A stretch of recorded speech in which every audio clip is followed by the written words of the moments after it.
Hi అండి, అందరికీ నమస్కారం. ఎలా ఉన్నారండి? అందరూ బాగున్నారు కదా? ఆకాశవాణి కథామాలికకి స్వాగతం. నేను మీ అర్చన. ఎప్పట్లానే మంచి కథ. కథ 2 చిరునవ్వులు. రచన వరలక్ష్మి మురళీకృష్ణ గారు. మరి మొదలు పెడదామా? చీకటి ఊహించని రహస్యాలను దాచుకుంటుంది. అలాగే కొన్ని చిరునవ్వులు కూడా తమలో ఊహించని రహస్యాలని దాచుకుంటాయి. ముఖ్యంగా ఆడవాళ్ల నవ్వులు. ఆ అందమైన అపార్ట్మెంట్ కాంప్లెక్స్లో నివసించే ఓ ఇల్లాలు ఆ ఉదయం నవ్విన ఓ నవ్వు అక్కడ నివసించే 2 జీవితాలను మార్చే మాయాజాలమైంది. ఆ ఇల్లాలి పేరు రాధ. ఆమె అమాయక అర్భక భర్త పేరు రవి. ఉదయం వెలుతురు మసగ్గా ఉంది. బయట ముసురుగా ఉంది. రాధకి విసుగ్గా ఉంది. స్టవ్ మీద కాఫీ సువాసనలు విరచుమ్ముతూ విసుగుని ముసుర్లని ఆహ్లాదపరచాలని ప్రయత్నిస్తోంది. కాఫీ కలుపుతూ ఉన్న రాధ దృష్టి హాల్లో కూర్చున్న రవి మీద ఉంది. అతడు ఎదురు చూస్తూ ఉంటాడని ఆమెకి తెలుసు. ఎదురు చూడాలన్నదే ఆమె ఆశ కూడా. కానీ అతడు ఎదురు చూసేది కాఫీ కోసం అన్నది వాస్తవం. అది తన కోసం కాదన్నది ఆమె విసుగు. కావాలనే కాఫీ కలపడాన్ని ఆలస్యం చేసింది. కాఫీ కోసమైనా అతడు వచ్చి తన వెనక నిలబడతాడేమో, గాలికి ఎగురుతున్న తన ముంగులని సవరిస్తాడేమో అన్న ఏదో చిన్న ఆశ. కానీ ఎంతసేపటికి ఆ ఆశ నెరవేరడం లేదు. రవి సోఫాలో కూర్చొని మొబైల్లో కళ్ళు పాతేసుకున్నాడు. రాధ చూస్తోంది. ఎంతసేపటి నుంచో చూస్తూనే ఉంది. కాఫీ తీసుకొచ్చి టీపా మీద ఉంచింది. నువ్వు ఫోన్నే పెళ్లి చేసుకున్నట్లున్నావు రవి అనంది. ఏమన్నావు అన్నాడు. ఏమీ లేదులే, కాఫీ తాగు అంటూ వంటింట్లో పని చూసుకోవడానికి వెళ్ళిపోయింది. కాఫీ వాసన ముక్కుకి తగలగానే రవి మొబైల్ పక్కన పెట్టాడు. కప్పు తీసుకొని ఒక సిప్ చేసి అలవాటు ప్రకారం చల్లగాలి కోసం బయట బాల్కనీ వైపు నడిచాడు. అతడు రోజు చేసే ఆ పని ఆ రోజు మాత్రం అతడి జీవితాన్ని అనుకోని మలుపు తిప్పగలదని అతడు ఆ క్షణంలో ఏమాత్రం ఊహించలేదు. అనుకోని మాయ జరిగింది.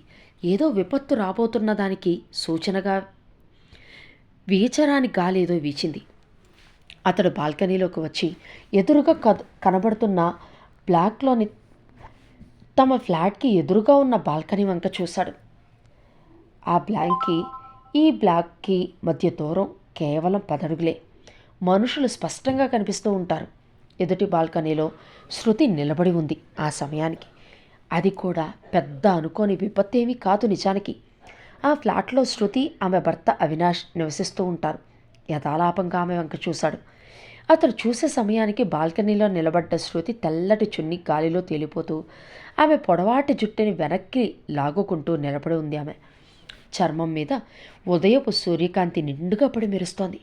ఒక అందమైన శిల్పంలా ఉంది ఆమె. ఆమె ఒక్క క్షణం రవి వైపు చూసింది. అతడు కళ్ళు విప్పి ఆమె చూపును స్వీకరించాడు. రవి చూస్తుండగానే ఆమె మెల్లగా చిరునవ్వు నవ్వింది. కారిడార్లోనూ లిఫ్ట్లోనూ భర్త అవినాష్తో కలిసి అప్పుడప్పుడు ఎదురుపడుతూ ఉంటుందామె. అతడికి కనపడ్డప్పుడు పలకరింపుగా చిరునవ్వు నవ్వడం అలవాటే. అది కూడా పెద్ద విపత్తేమీ కాకపోవచ్చు. కానీ ఈసారి మాత్రం ఆమె నవ్వు మామూలు పలకరింపు నవ్వులా కనపడలేదు. ఆ నవ్వులో ఏదో ఉందన్న విషయం అతడి మట్టిబుర్రకే క్షణంలో స్పష్టంగా అర్థమైపోయింది. నవ్వుతున్నప్పుడు కళ్ళలో ఓ వింత గాఢత ఉంది. ఒక తీయదనం ఉంది. ఊహించని ఏదో ఆహ్వానం కనిపిస్తోంది. కుడి చేతిని కొద్దిగా ఎత్తి గాల్లో చిన్నగా వేళ్లని ఆడిస్తూ పలకరింపు చేసింది. ఓ శరీరం ఎదురు చూడడం, ప్రాణం తనంతట తాను ముందుకు లాగడంలాగా ఊహించిన పరిణామం ఇది. రవి గుండెల్లో ఏదో చోట కుదుపు. అతని ముక్కుసోటుతనం కాస్త అక్కడికి వచ్చేసరికి ఉక్కిరిబిక్కిరైపోయింది. శృతి చిరునవ్వుల్లో తనను ఆకర్షించేది ఏదో ఉందని అతనికి బలంగా అనిపించింది. కళ్ళలో అలజడి, చిరునవ్వు వెనుక ప్రేమ. ఏదో అర్థం కాని కోరికను దాచి తన కోసం మాత్రమే అలా నవ్వినట్టు అనిపించింది. రవి గుండె వేగంగా కొట్టుకుంది. తెలియని విపత్తుతో అతని శరీరం పలకరించబోయింది. అంతలోనే అతనికి ఏదో ప్రోటోకాల్ గుర్తొచ్చినట్లుగా వెంటనే పక్కకి చూసుకున్నాడు. రాధ గమనించిందా? అతని దురదృష్టం. వంటగదిలోకి వెళ్ళిపోయి రాధ ఎప్పుడు వచ్చిందో హాల్లోకి వచ్చి అద్దాల తలుపులో నుంచి వాళ్లనే చూస్తోంది. ఆమె కళ్ళు కూడా ఎదురింటి బాల్కనీలో ఉన్న శృతి మీదనే ఉన్నాయి.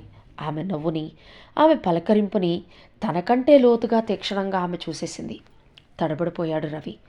చూపులు మొబైల్ వైపు తిప్పుకుందామని అరచేతిలో చూసుకుంటే ఎప్పుడూ అలవాటుగా ఉండే మొబైల్ కూడా లేదు. ఇంక రాధ ముఖంలోకి చూడక తప్పలేదు. ఆమెను ఎలా ఎదుర్కోవాలో అతనికి ఎప్పుడూ తెలియదు. వెర్రినవ్వు నవ్వుతూ దొంగతనం చేస్తూ దొరికిపోయిన వాడిలాగా రాధ వంక చూశాడు. కానీ ఆమె ఆశ్చర్యంగా కోప్పడలేదు, అసూయపడలేదు. తన గురించి కానీ ఎదురింటి అమ్మాయి గురించి కానీ అతడు అనుకున్నట్లుగా ఏ కామెంట్లు చేయలేదు. పైగా మృదువుగా నవ్వింది. కళ్ళలోంచి వచ్చిన ఒక చిన్న తేలికపాటి నవ్వు. ఆ నవ్వు చూసి రవి మరింత గందరగోళానికి గురయ్యాడు. ఆమె ఎందుకు నవ్వింది? కోపం లేదా? అసలు తను ఎందుకు నవ్వుతుంది? అర్థం కాక బదులుగా తను కూడా ఓ వెర్రి నవ్వు నవ్వి గబగబా హాల్లోకి పోయి మొబైల్లో ఏదో వెతుకుతున్నట్లుగా చేస్తూ కాఫీ తాగేశాడు. ఆఫీసులో ఏదో మీటింగ్ ఉందని చెప్పి టిఫిన్ కూడా చెయ్యకుండా హడావిడిగా బయలుదేరిపోయాడు. బయలుదేరే ముందర క్రీగంట రాధవైపు చూశాడు. ఏమైనా అంటుందేమో, ఏ వంక పెట్టైనా తనని తిడుతుందేమోనని ఎదురుచూశాడు. ఆశ్చర్యంగా ఏమీ లేదు. అదే ప్రసన్నవదనం. అతని ప్రాణానికి అదే అసలైన విపత్తు. గుండె అలజడి తగ్గడం లేదు. ఏదో తెలియని ఒత్తిడి అతనిపై పడింది. ఏం జరుగుతోంది? ముందుగా శృతి విషయానికి వస్తే నిజంగా తన చిరునవ్వుల్లో ఏదైనా చెప్పదలుచుకుందా? లేక అది నా ఊహ మాత్రమేనా? కేవలం తన ఊహ మాత్రమే అనుకోవడానికి అతని మనసు అంగీకరించలేదు. ఆమె చిరునవ్వు, ఆమె చూపు, ఆమె ఎదురు చూసిన తీరు ఇవన్నీ కలిపి అతనిలో కొత్త తాపత్రయాన్ని కలిగిస్తున్నాయి. అది ప్రేమ, ఆకర్షణ, ఒక ఆహ్వానపు సంకేతమా? అసలు అవినాష్ శృతి ఎప్పుడూ సఖ్యంగా ఉన్నట్లు కనిపించరు. వారిద్దరి మధ్యన ఏదో దూరం ఉందన్న విషయం వాళ్ళని చూసిన వాళ్ళెవ్వరైనా ఇట్టే కనిపెట్టేస్తారు. రోజు ఎదురుగా వాళ్ళని చూసే తమకి ఆ విషయం ఇంకా స్పష్టంగా తెలుసు.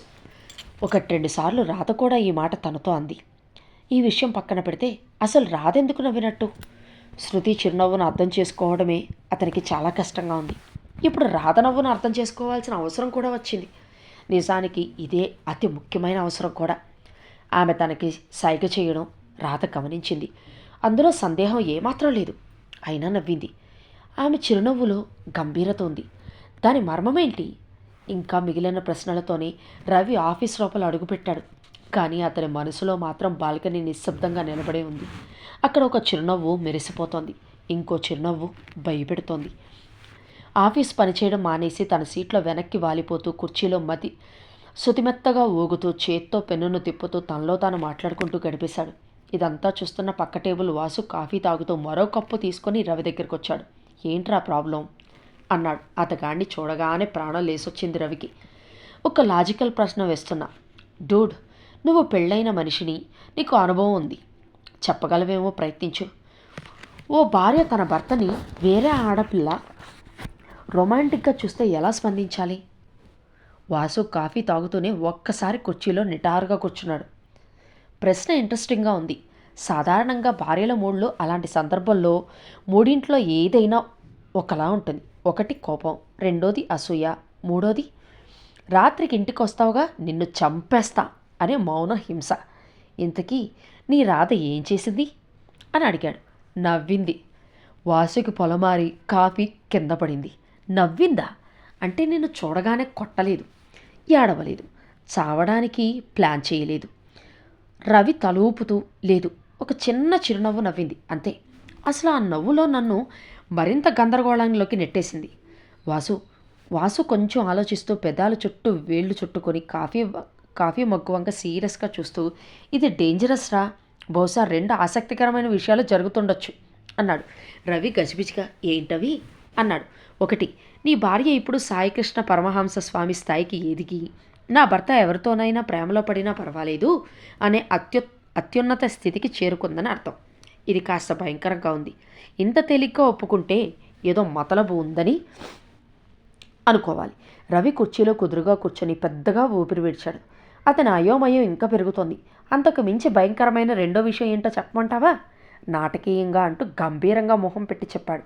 రాధ మెల్లిమెల్లిగా పిచ్చిదవుతోంది.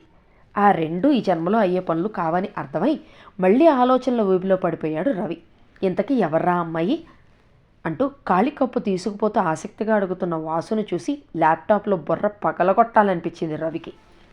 ల్యాప్టాప్ తెరిచిన టెక్నికల్ డాక్యుమెంట్లు చదవాల్సిన అవసరం ఉన్నా అతని మెదడు మాత్రం ఇంకా ఒక్కటే తిరుగుతోంది, రాధ నవ్వు.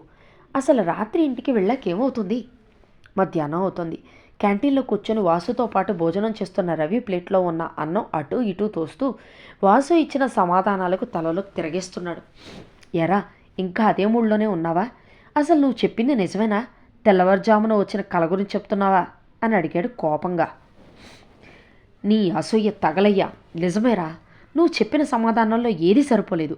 రాధ నవ్వు వెనుక ఇంకో అర్థం ఉందనిపిస్తోంది, కానీ అదేంటో అర్థం కావట్లేదు. పక్కింటమ్మాయి మన వైపు చూసి నవ్వితే ఎన్నర్థాలైనా ఉండొచ్చు, కానీ మన భార్య మనల్ని చూసి నవ్వితే మాత్రం ఒక్కటే అర్థం, ఏదో పెద్ద స్కెచ్ నడుస్తుందని అంటూ వాసు నవ్వాడు. రాధ నవ్వు వెనుక మర్మాన్ని అర్థం కనిపెట్టాలని ఆమె స్వభావం గురించి విపరీతంగా ఆలోచించాడు. ఆమె తనతో అనే మాటలు గుర్తు చేసుకోవాలని ప్రయత్నించాడు. రొమాన్స్ అనేది ఉత్సాహంగా ఉండాలిరా రవి. నేనేమో ప్రేమగా నీ దగ్గరికి వస్తే ఒకసారి ప్రేమగా చూసి ముద్దు పెట్టాల్సింది బదులు టీవీ రూమ్మేట్ అందించమంటావా? ఏం చెయ్యాలి? టీవీలో మ్యాచ్ వస్తోంది. నిజంగా దేవుడు నాకు ఎలాంటి మొగుణ్ణి తగిలించాడు? మనం ఇద్దరం ఎప్పుడైనా ఒకేసారి రొమాంటిక్ మూడ్లోకి వచ్చామా? ఇలాంటివేవో పిచ్చి సందర్భాలు మాటలే గుర్తుకొచ్చాయి. ఇప్పుడు ఆమె నవ్విందా? ఎందుకు? ఒక క్షణం అతను కుర్చీలో వెనక్కి వాలిపోయాడు. ఆకస్మికంగా మెరుపులాంటి ఒక ఆలోచన అతనికి చలక్కిచ్చింది. ఓ వెర్రిబాగులవాడా, ఇదేనయ్యా నిజం. అతను మెల్లిగా నవ్వుకున్నాడు. రాధ అతనికి బాగా తెలుసు. రొమాన్స్ విషయంలో తాను ఎంత అజ్ఞానుడో ఆమెకు తెలుసు. సున్నిహితంగా ఉండాల్సిన భార్య దగ్గరే ముద్దులాగా ఉంటే ఇంకెవరికైనా రొమాన్స్ ఇస్తాడా? శృతి తనను చూసి నవ్వితే తను కంగారు పడ్డాడు. కానీ రాధకేమో నవ్వొచ్చింది. తన గురించి బాగా తెలుసు కాబట్టి ఆమె నవ్వింది. దాని అర్థం, అమ్మో, నా భర్తను చూసి రొమాన్స్ ఆశిస్తుందా? ఎంత వేరేది. రాధ నవ్వు వెనక అసలు అర్థం ఎప్పుడు బోధపడింది అతనికి. అది విజ్ఞంతో కూడిన నవ్వు. మరొక అమ్మాయి తనని రొమాంటిక్గా అట్రాక్ట్ చేయాలని ప్రయత్నించడం ఆమెకి హాస్యంగా అనిపించింది. రవికి అప్పుడు భయం స్థానంలో అవమానం అనిపించింది. గుండెలు మండినట్టు అనిపించింది.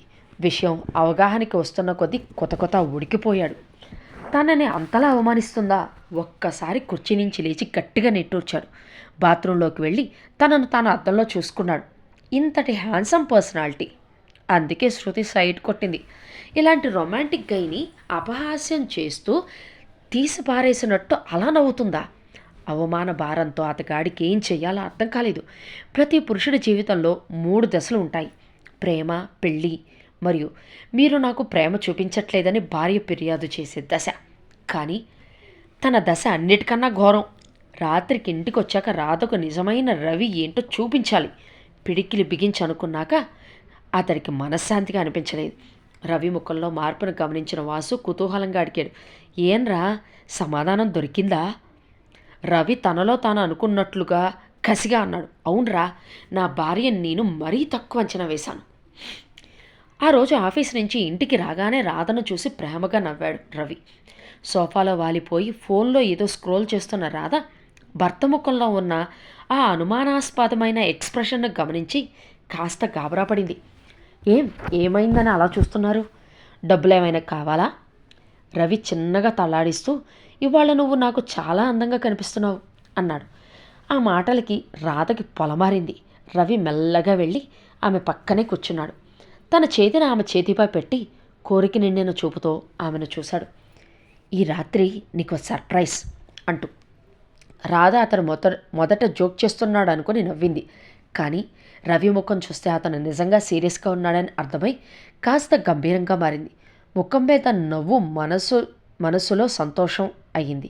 రాత్రి భోజనం అయిపోయాక రాధ హడావిడిగా సీరియల్ చూస్తూ టీవీ రిమోట్తో మునిగిపోతూ ఉండగా రవి తన చేతిలో ఉన్న చిన్న కేక్ పట్టుకొని వచ్చాడు. రాధ ఆశ్చర్యంగా, మీ బర్త్డే కాదు, నాది కూడా కాదు, మరి కేక్ ఎందుకు అని అడిగింది. రవి మెల్లగా, నువ్వు ఎప్పుడూ ఊహించని రవిని చూపించడానికి అన్నాడు. ఆ మాటలు విన్న రాధ ఒక్కసారిగా కంగారు పడింది. అంతలోనే తన ముందు పెట్టిన కేక్ మీద రాసిన లైన్లు చూసి తన కళ్ళని తనే నమ్మలేకపోయింది. ఈరోజు రొమాన్స్ మాత్రమే, టీవీ నిషేధం. రాధ ముఖంలో అంతటి విస్మయాన్ని అతను ఎప్పుడు చూడలేదు. రవి ఆమెను మెల్లగా దగ్గరగా తీసుకున్నాడు. ఆమె గడ్డంపై వేళ్ళు నడిపాడు.